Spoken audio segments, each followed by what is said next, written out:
પોરબંદરમાં ઓપરેશન સાગર સુરક્ષા કવચ અંતર્ગત ચેકિંગ દરમિયાન કમલાબાગ પોલીસ દ્વારા રેલવે સ્ટેશન ખાતે 3 આતંકીઓને બોમ્બ સાથે ઝડપી લેવાયા હતા। જોકે બાદમાં એ મોક ડ્રીલ હોવાનું જાહેર થતાં સૌએ રાહતનો શ્વાસ લીધો છે। પોરબંદરમાં ઓપરેશન સાગર સુરક્ષા કવચ અંતર્ગત ઠેર ઠેર પોલીસ દ્વારા સઘન ચેકિંગ અને પેટ્રોલિંગની કામગીરી કરવામાં આવી રહી છે।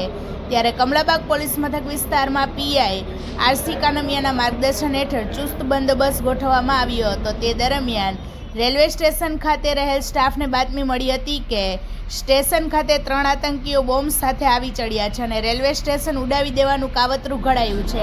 આથી પોલીસ સ્ટાફે સતર્ક રહી તુરંત શંકાસ્પદ જણાતા 3 શખ્સોને ઝડપી લીધા હતા અને તેમની પાસેથી બોક્સ કબજે કર્યું હતું। જોકે બાદમાં તે મોકડ્રીલ હોવાનું જાહેર થતાં સૌએ રાહતનો શ્વાસ લીધો હતો।